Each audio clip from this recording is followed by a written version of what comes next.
Hello everyone, my name is Manisha Singh and welcome to the e-commerce Crew channel. आज हम इस video में बात करने वाले हैं what are the documents required to sell on Amazon। कौन कौन से डॉक्यूमेंट्स की रिक्वायरमेंट होती है और कौन कौन सी चीज़ों की रिक्वायरमेंट होती है टू सेल ऑन Amazon। सबसे पहले आपको Amazon पर सेल करने के लिए Amazon की पोर्टल की रिक्वायरमेंट होती है जिसको हम कहते हैं Amazon सेलर सेंट्रल। तो आज हम इस वीडियो में बात करने वाले हैं Amazon के बारे में। ये बहुत ही इम्पोर्टेंट वीडियो होने वाली है उन सभी लोगों के लिए जो Amazon पर अपना अकाउंट बनाकर अपने प्रोडक्ट्स को सेल करना चाहते हैं। सो आज की वीडियो बहुत ही इम्पोर्टेंट होगी।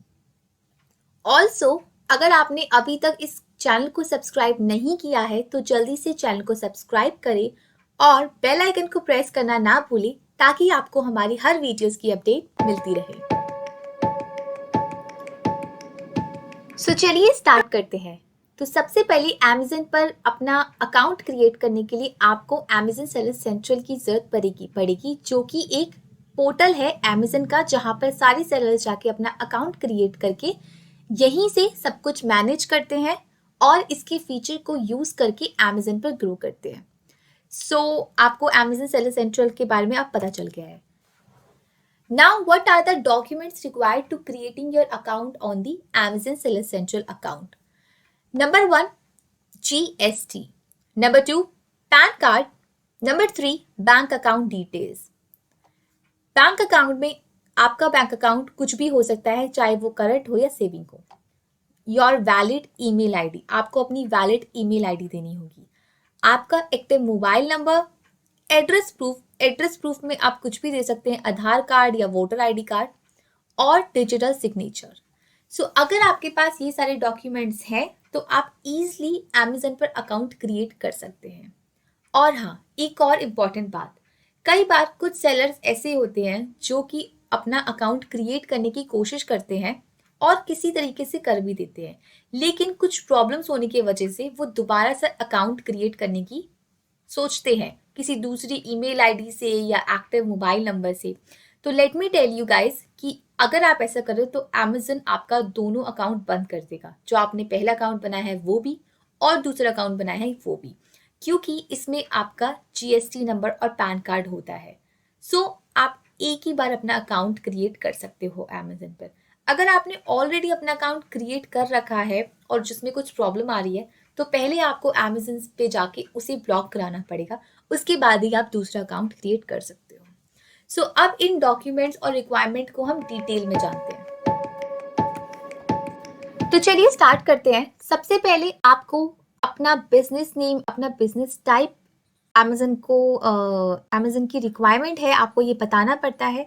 आपका business name as per your GST होना चाहिए, मींस आपके GST में जो आपका बिजनेस नेम डला हुआ है वही आपको Amazon पर यहाँ पर सबमिट करना पड़ेगा। मान लीजिए आपका बिजनेस नेम XYZ है या कुछ भी हो सकता है। बिजनेस टाइप आप कंपनी हो या आप एक प्रोप्राइटर हो या फिर आप LLP हो तो आपको वो बताना पड़ेगा। मान लीजिए कि मेरी एक कंपनी है, ठीक है। आपका फर्स्ट नेम क्या है वो लिखो, लास्ट नेम बताओ। उसके बाद आपका बिजनेस एड्रेस क्या है, कुछ भी हो सकता है आपका business address, ABCD Delhi, right.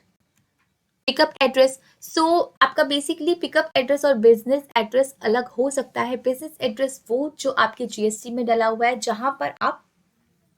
जहां से आप अपना बिजनेस करते हो, और पिकअप एड्रेस वो जहां पे आपके प्रोडक्ट्स रखे होते हैं। और अगर जो Amazon का जो पिकअप डिलीवरी बॉय आता है वो आपके इसी पिकअप एड्रेस से आके आपके प्रोडक्ट्स लेगा, तो आपका पिकअप एड्रेस या तो सेम होगा या फिर अलग होगा। So you have to find out कि आपको कौन सा पिकअप एड्रेस रखना है और कौन सा बिजनेस एड्रेस। अगर ये दोनों सेम है तो आप सेम भी रख सकते हो, it does not really matter, ठीक है। अब आपको अपनी सिटी डालनी होगी कि आप कौन से सिटी से बिजनेस कर रहे हो, state obviously. Now pin code, आपका जो भी पिन कोड है,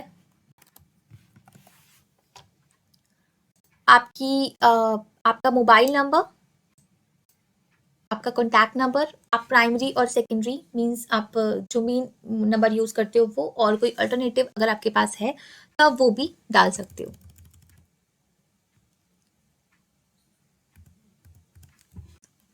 उसके बाद आप अपनी ईमेल एड्रेस दीजिए, कुछ भी आपकी ईमेल एड्रेस हो सकती है। Okay, now you have to give your bank account details. Bank में आपका क्या नाम है, आपका कौन सा बैंक अकाउंट है, सॉरी, अकाउंट नंबर आपको बताना पड़ेगा कि आपका अकाउंट नंबर क्या है। उसके बाद IFSC कोड आपको देना पड़ेगा। ये सब आपके अकाउंट डिटेल्स में आपको मिल जाएंगे। ऑब्वियसली आपकी ब्रांच क्या पड़ती है, दिल्ली में जो भी आपकी ब्रांच पड़ती है आप वो दे सकते हैं। उसके बाद आपको अपना पैन कार्ड आपको देना पड़ेगा, जो कि मैंने आपको बता ही दिया। GST सर्टिफिकेट आपको देना पड़ेगा। आपको अपना ID प्रूफ देना पड़ेगा, वोटर ID कार्ड और आधार कार्ड कुछ भी हो सकता है। एड्रेस प्रूफ देना पड़ेगा, इसके लिए भी आप वोटर ID और आधार कार्ड कुछ भी दे सकते हो। आपको एक कैंसिल चेक देना पड़ता है अमेजन पे। उसके बाद आगे चलते हैं। उसके बाद आपको ब्रांड की वेबसाइट, अगर आप कोई ब्रांड हो, ठीक है, तो कुछ भी हो सकते हैं XYZ ब्रांड, तो यहाँ पर आपको उसकी वेबसाइट भी देनी पड़ेगी। जो भी आपका ब्रांड है, इट डज नॉट मैटर, आपको वो देना पड़ेगी उसकी वेबसाइट। उसके बाद अमेजन पूछता है are you the brand owner और नो, क्या आप एक ब्रांड ओनर है या फिर आप एक नॉर्मल पर्सन है जो कि अमेजन पर प्रोडक्ट सेल करना चाहते हो। अगर आप एक ब्रांड ओनर हो तो यहाँ पर आप यस कर सकते हो। अगर आप नहीं हो तो आप सिंपली नो कर सकते हो, डज नॉट रियली मैटर। उसके बाद is it an imported brand, क्या वो एक इम्पोर्टेंट ब्रांड है। सेव क्वेश्चंस, अगर आप ब्रांड ओनर हो तो अगर आपके पास इम्पोर्टेड ब्रांड है तो यस करो, नहीं है तो नो, सिंपल ना। उसके बाद एक और क्वेश्चन अमेजन पूछता है upload any of the following brand authenticity document, trademark certificate registered, trademark certificate applied, brand authorization certificate. So basically ये एक अलग कॉन्सेप्ट होता है ब्रांड का, जिसके ऊपर मैं एक जल्द ही वीडियो बनाऊंगी जिसमें आपको ब्रांड से रिलेटेड सारी डिटेल्स में बताऊंगी। बेसिकली अमेजन पूछता है कि अगर आप एक ब्रांड ओनर हो और आपके पास कोई ब्रांडेड प्रोडक्ट्स है, आप उसे सेल करते हो, तो उसके लिए सबसे इंपॉर्टेंट जो डॉक्यूमेंट चाहिए होता है वो होता है ट्रेडमार्क सर्टिफिकेट, ठीक है। और वो रजिस्टर्ड या अप्लाइड या किसी भी स्टेटस में होना चाहिए एक्सेप्ट दी डिक्लाइन स्टेटस, राइट। सो आपके पास कोई ब्रांड ऑथेंटिसिटी डॉक्यूमेंट होना चाहिए और वो है तो आपको अपलोड करना पड़ेगा। और जैसा कि मैंने आपको बताया कि मैं इसके ऊपर एक डिटेल वीडियो ज़रूर बनाऊंगी जल्दी। एंड अगर आप इसके ऊपर डिटेल वीडियो चाहते हैं और क्या क्या सीखना चाहते हैं वो आप मुझे कमेंट सेक्शन में ज़रूर बताएं।